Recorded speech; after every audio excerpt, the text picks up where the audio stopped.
Welcome to the Media Bolt podcast, where we talk all things content creation. So no matter if you're filming with a big budget cinema camera or just your cell phone, we're here to provide you with practical knowledge for the next time that you press record.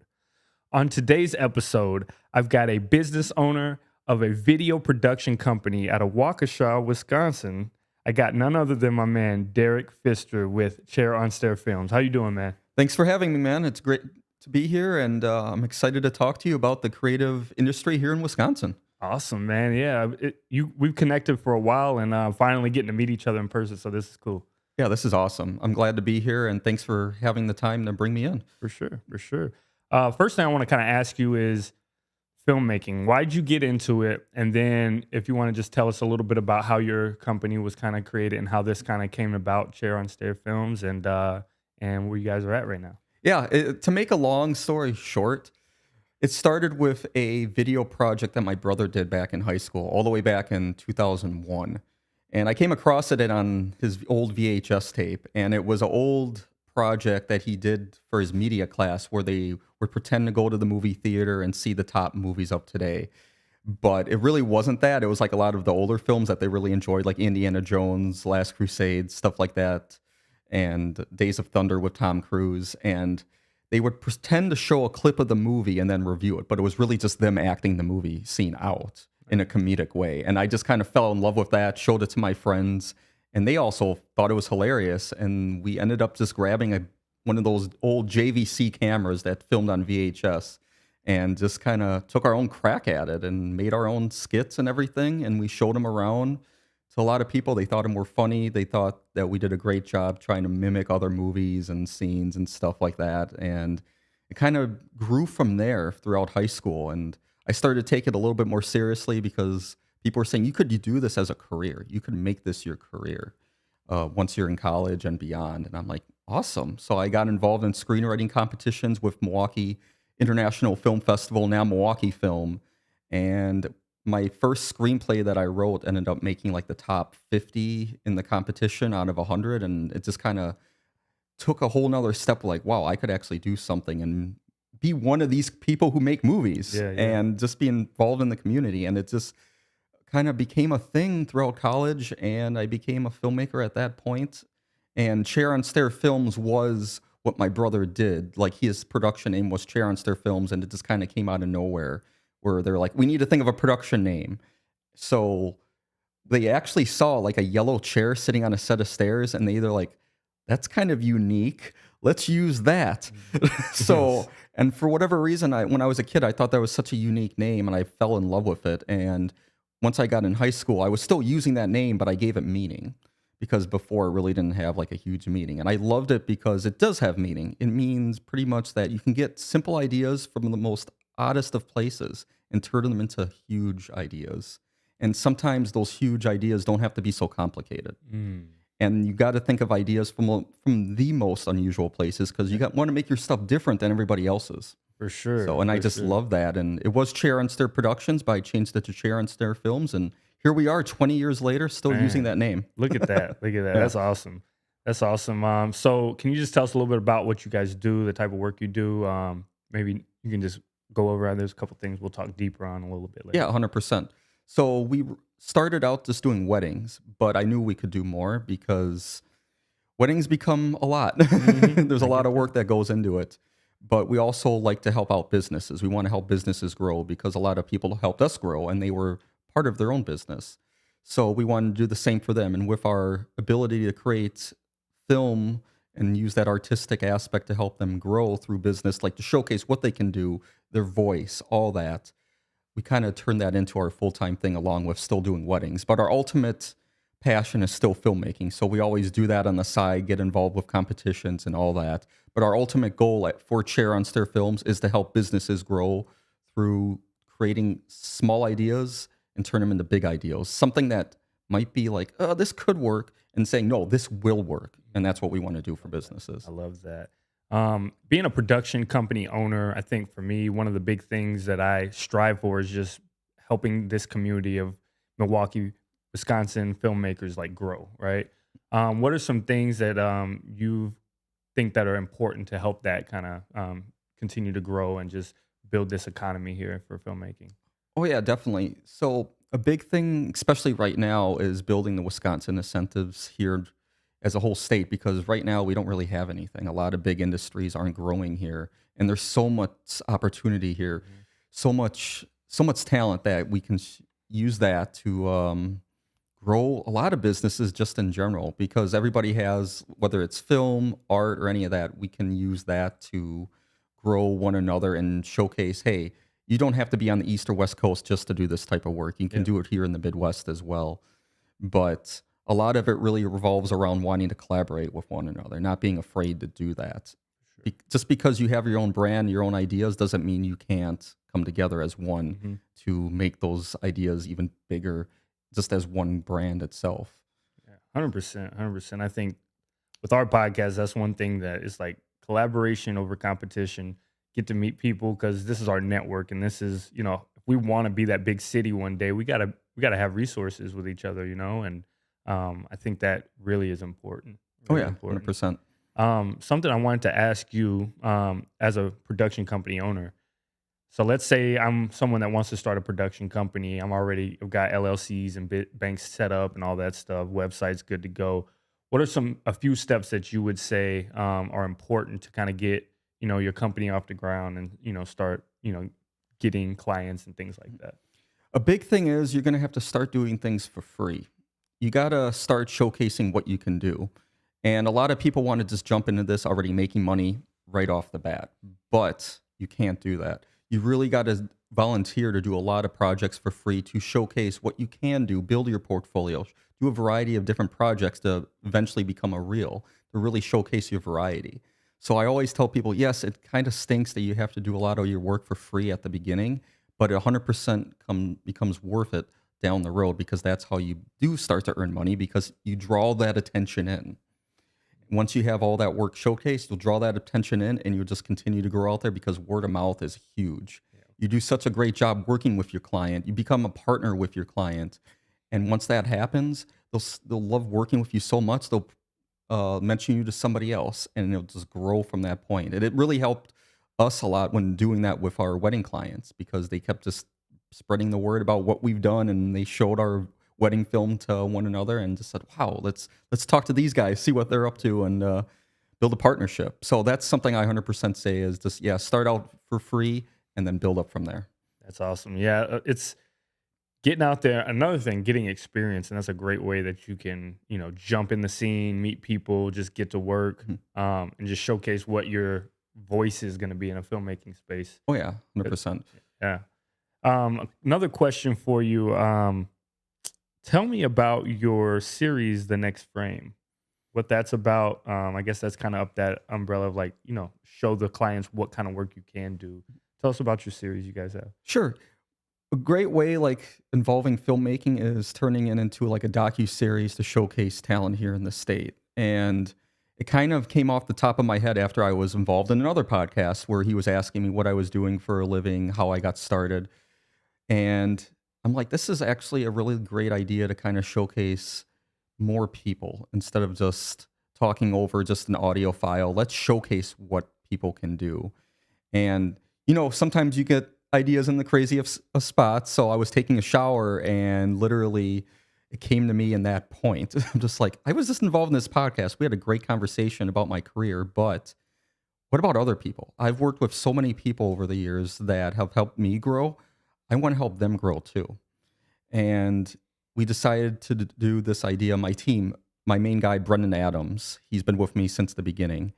And he and I are like, we sat down and discussed, why don't we interview a bunch of people and not just interview them, turn them into almost a movie style docu-series just about them that they can use to help themselves grow and, represent what they can do and help build in those new connections. If they're able to see what they're able to do, they'll contact you. If you was like, wow, that was some phenomenal work. They're within this area.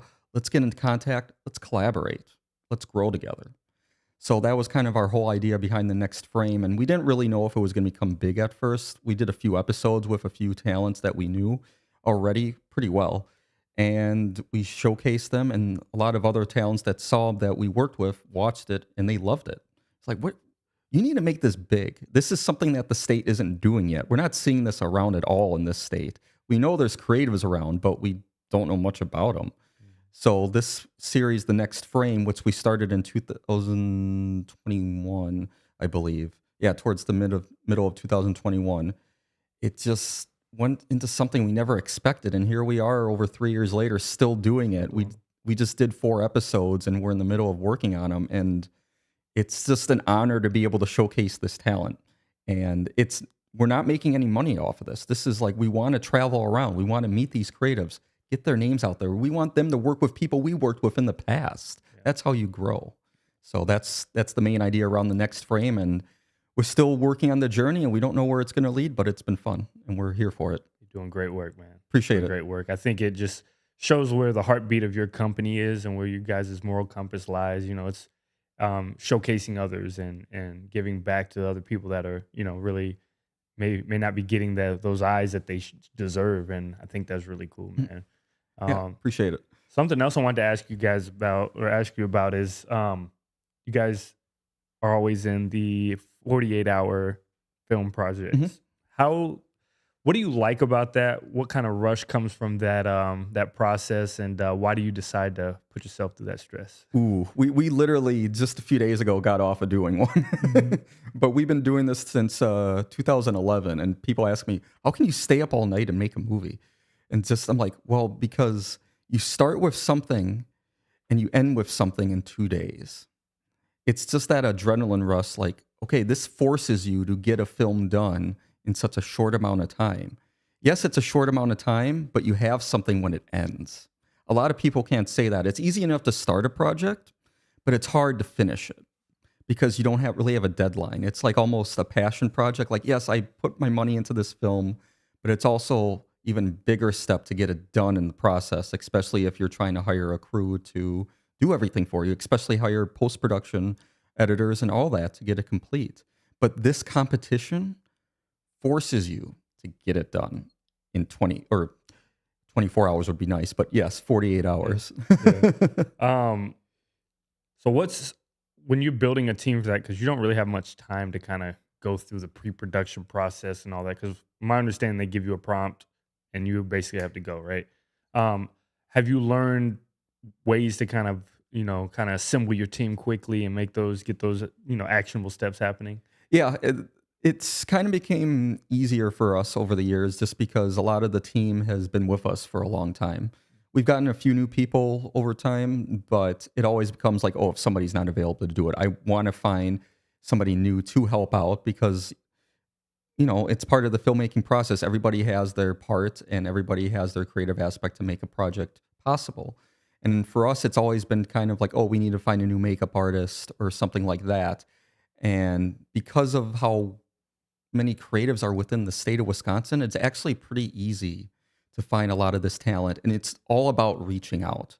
You literally got to reach out to somebody. And there's so many groups like on Facebook, for example, the Wisconsin Filmmakers Group, that if you just post something on there, like saying you're looking for a makeup artist, a composer, an editor, to say that you're looking for, explain what you're doing, they'll reach out immediately because everybody around here is looking for work. Everybody's looking to showcase themselves. So it's all about reaching out to different creatives on social media because that's become huge now. When we were kids, this wasn't around, but now we have so many tools at our hand that we can work with to make connections so much easier. That's just the big thing. Just reach out. If you're looking for work, you're looking for help, reach out online. People will come right to you, and that's how you build connections. For sure, 100%. What else within that? Is there anything that you dislike or that, makes you pull your hair out and get, stressed out during that 48? Is it just other than the time? Because obviously that's always, you're up against the line on that. Is there anything else that's always like a big challenge? Yeah, especially the end. There's that time crunch. You think you have enough time towards the end. You think you have your film finished by 1 p.m., but it's due at like 7:30, but things always come up. Mm-hmm. You're going to watch that movie. You're going to notice something. We actually just went through that a few days ago. Sadly, I made a mistake where I forgot to include the line of dialogue that was required. Why? Because I was shortening a scene down that was over 3 minutes long. The film can only be 7 minutes. Mm-hmm. You have 7 minutes to tell a story, but this scene was 3 minutes. And I was so focused on tearing that thing down, the line of dialogue just went right over my head. And because of that, I don't believe our film was going to be eligible for the awards, which is fine. I'm just happy we were able to complete a film. And those are the things you really got to like pay attention to. And it's something that we learned. I mean, it took me 13 years to make that mistake. Yeah. So here I am learning something new once again, knowing what to do next time. So it's always that stress level towards the end, making sure you have all those things that you need to have in the film be there to be part of the awards and be eligible for the main winner of the competition. For sure, for sure. I think this will be a good conversation with us. You know, we're both production company owners and have a process, and a lot of times, you know, solopreneurs or, you know, DPs or just audio people, they just kind of come in last minute, work on the production. But I'd like to ask you, tell us a little bit about your process, you know, pre to shooting to post, like how that kind of works for you and your team. Where does the idea get sparked? And then how do you guys kind of iterate on that and start building out something bigger and lead to actually finishing a project? Definitely. It really starts with like one of us just kind of reaching out to one another. Like either somebody, like a client reaches out for a business saying, hey, I need this promo made. I need this interview made. It's either myself or Brendan who hears about this. And then we just kind of meet together. It doesn't have to be somewhere big, just at a coffee shop. We'll just meet together because both of us have our own lives. So it's like, we'll find a time to meet together at a coffee shop, discuss, hey, somebody reached out to me about this. How are we going to make this happen? I like this idea. Let's expand on that type of thing. And then we'll bring our ideas up to our client. We'll either do a phone call or we'll meet them with him and her in person and discuss it. And it just grows from that point. We'll decide on a date. But it really comes to that constant communication with one another. So and it's just about, communicating. Don't say, oh, my idea is better than yours, that type of thing. Try to work it out together. So we're in constant talk with our client to make it happen with one another. Yes, that seems like that's a lot of calling, but that's how the project becomes the way you want it to be. Your vision is made by that communication with one another, meeting up, and just working together as a team. And it is about teamwork. Yeah, yes, they're our client. Yes, that's the project at hand, but I want to work and learn also from our clients, and hopefully they learn something from us as well. And we just kind of build that throughout the whole entire process through pre-production, production, and post. Mm-hmm. So, what's your favorite part of the process out of the three? Definitely filming.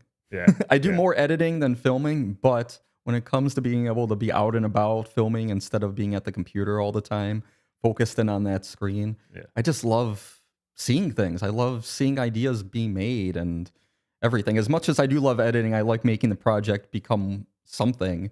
It's just fun to be out, to be able to like, pull out the camera and start filming, get the lights set up, everything. And I just find a joy in that because it's just about the experience. Yeah. That's like the game day experience, right? Yeah. Especially. There's nothing better than when you put all the work in and some small idea becomes this like thing that you're seeing happen in real time. Mm-hmm. Musicians must get that feeling similarly when they perform on stage or something, but exactly, that's our arena, right? It really is, yeah. Yeah, so why is it important to build structure within your teams? I know, like, and I can tell with you guys, you have a good process, so no matter what, you know, is going on, you can fall back on that to get a project done. And I'm sure it helps tremendously in the 48-hour projects, but just in the everyday things, being able to like make a call or, you know, if you need a resource, how easy that is and why is that important? And I know you've been in the game for a long time and know a lot of people, and just talk about why you need that. Yeah, I mean, it's always good to have options. I mean, yes, when it comes to somebody not being able to help you out because they're busy or they got something going on, it's always good to know those connections to be able to bring them in because, hey, maybe they have something more they could contribute than the previous person. Mm-hmm. And it's always about just having like a backup plan, just thinking ahead, saying, okay, these people could work perfect for helping me out create music for this project. I got them in mind. I got them in the back of my head to go back to. It's just about, yes, you want one main person possibly to help you out, but it's always good to have in the back of your head, these are a few people. And then that way you can keep the project going, it can flow properly, and it can still get done on time. Yeah. And it's just like what I've been saying, just reaching out and talking to them and just meeting up a lot. It's about meeting up a lot, and which is great because it's fun. Yeah. I love it. Yeah, meeting new creatives is, I think, been one of the biggest joys of my filmmaking life. Thus far this last year, getting to like sit down with people like you that I'm meeting for the first time, or people that I've watched their work for a long time, and getting to sit in these chairs. And this is our version of a coffee shop. You know, There you go. maybe we'll add coffee into some of the next episodes, but it's just so important to make those connections. Do you have any tips on, growing your community, growing your network that you can share? Yeah, it's to grow as a community, you really just got to get the word out. And luckily nowadays we do have the ability to do that Mhm. with the idea of social media, using it in the correct way, not in the wrong way. The correct way is literally just telling the good, mentioning people's names out, showing their information, how to contact them. It's all about that. And stuff like Instagram, Facebook, all that stuff is just so helpful, especially LinkedIn too. There's so many connections that I've gotten through LinkedIn opportunities by just posting on there, reaching out, showcasing what you can do. And it's just really about that and doing it in the right way, not in the wrong way where you're just bragging about something you did or what you can do. Yeah, It's yeah, about saying, I need help and I want to work with people. yeah. So, yeah. What challenges do you see coming along as a filmmaker, or really as a business owner of a production company, with just the advancements of technology and things that you just kind of see on the horizon coming? Yeah, we're in the stage, I feel, in the filmmaking world where we got to kind of continue to educate ourselves. If you went to film school or any type of school to learn media, it's one thing what you learned back then, but in today's society, everything's constantly changing. Everything's getting upgrades, all that. So it's always about like keeping up to date with, say, if you were using a certain brand of camera, like Sony, for example. That's what I use a lot. So I'm always keeping up with what they're doing, the new tech that's coming out. So because that's also a new way to learn. As a filmmaker, as a creative, you're never going to know everything. You're always going to continue learning. You're always going to be a student. And when somebody tells me like, "Oh, I've been in the business for so and so years. I've done this. I'm ready to go. I'm top notch. I can do everything." I'm like, no, you can't, because you're always going to be learning something new. You're always going to do a different part of a project on set, or have a different title on set. Like just recently, I did have a different title. I was a grip. I never was a grip before, and I always hired grips to do that part of the job. But when Brendan and I took that role on a film, it was awesome because I learned a lot from it. And that's a big thing, is always taking that opportunity to take that next step in your skill set, is taking a risk to learn something new. Man, that's awesome. Yeah, this filmmaking thing, I think why I've been so just in love with filmmaking and the passion is just like that feeling you're constantly learning. You're a lifelong learner. I think a lot of times people get stagnant in the things that they're doing because you kind of hit that ceiling of, okay, I've got as much knowledge and this industry is not changing much, but we are in like the fastest moving industry there is. So it's a lot of fun, and I take pride in like, learning those things, whether it's on YouTube late night or digging into blogs and things like that. And can you just talk about, I mean, you kind of mentioned, but the importance of like things are going to change whether you want to or not, and it's up to you, as a business owner. It's up to us to kind of make sure that we're moving along with that change current.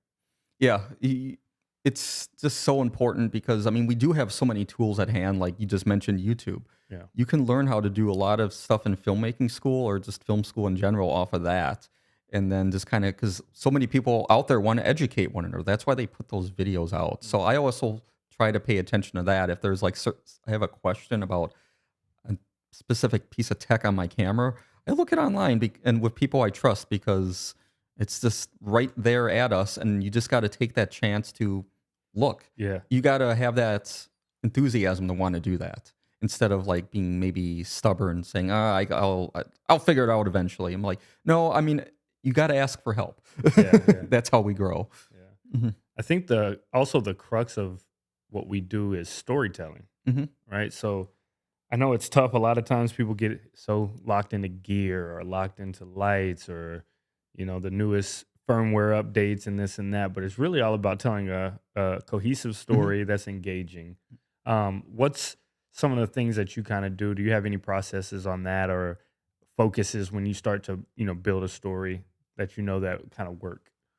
Yeah, I mean, storytelling is the biggest thing in filmmaking. If you don't have a good story, then nobody's going to want to view it. Yes, it may look pretty. You could have the best gear out there, best lenses, everything to make it look so top notch. But if it doesn't have a good story in it, it's like, what's the point? So when it comes to the storytelling process, you got to really look at it saying, okay, you got to start it out big. Like, well, why is this important? You got to show your subjects. You want to get them out there right away. Or even if it's a product, you want to showcase, boom, you want to get it in their faces right away. Because in today's society, a lot of people's attention spans are very short, especially with like, oh, I just want to know the answer right away. So with a lot of storytelling now, you just want to get it started out strong, get the message out there pretty good, and then end it strong, kind of put it all together. That's huge. Even if it's a wedding film, you want to start out with, okay, their beginning, middle, and to where they end, where here they are now together as a couple.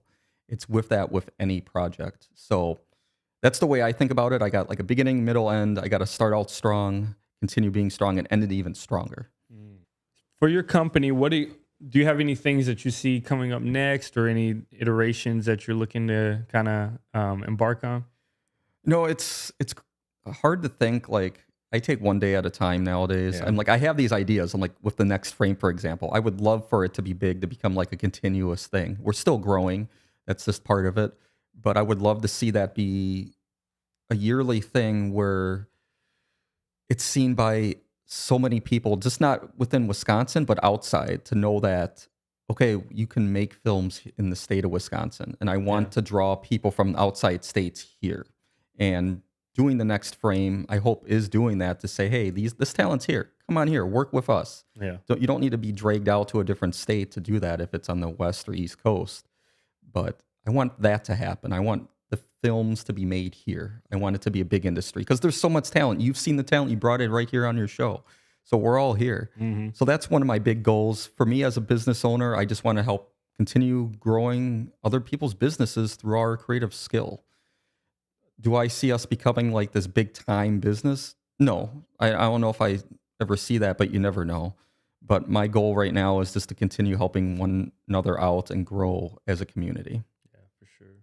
What do you hope for our filmmaking community of, in Wisconsin, things that can happen? And are there any things that you're actively doing to kind of participate in that change? Yeah, like literally the 48-hour film project is doing that. We just had over 40 teams make a film in 48 hours. And that's just insane. And it used to be Milwaukee and Madison, but a few years ago it split up to just being, or it came together, that is, as one. So now it's the Wisconsin 48-hour film project. So instead of being in separate locations, we're all coming together as one community to showcase what we can do. So it's just so much talent coming together as one. And that's just awesome to see. And just being able to showcase, hey, I made a film in 48 hours. We did this, that, and got it done. That says a huge thing. And another big thing is, yeah, these films are made in 48 hours, but they're also going to the big time film festivals to say, hey, these films are being made here in Wisconsin.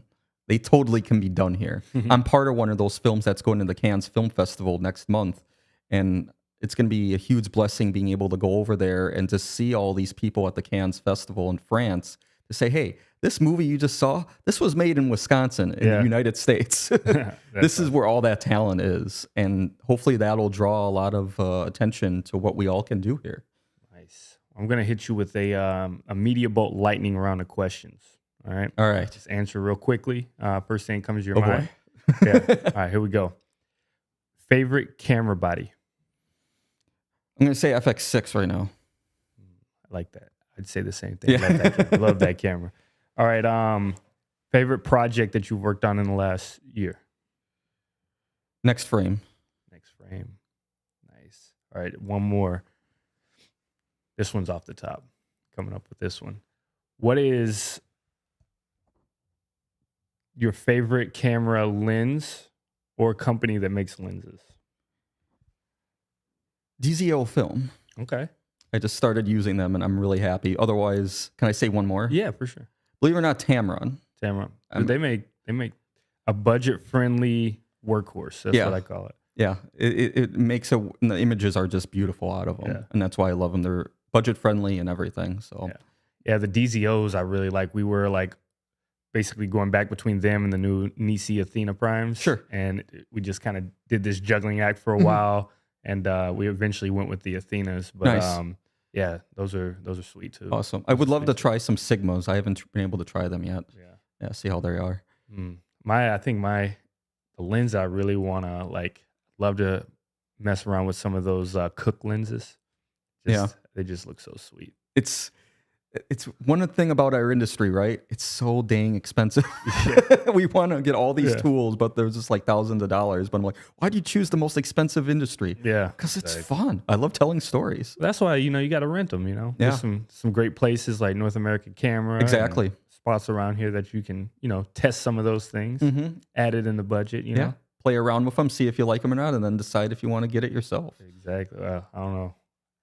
$30,000 lenses are out of my range, but I mean the camera bodies you and I have bought in general, like those are already thousands in itself, and then you spend even more on the lenses. People don't get that, and I think clients, if people are ever wondering, well, why is your services so expensive, this and that, like it's expensive just to get the gear to make the thing, and then that's not even counting all of the time and the knowledge you have to gain to do it, and just the investment in oneself to make project, right? Exactly. And that's one thing I always got to do for my clients is educate them. It's like, oh, you can film this and get it to me in like a week, right? I'm like, no. If I had nothing else to do, possibly, but I also want to take my time and make it look good for them. I want their vision to come to life.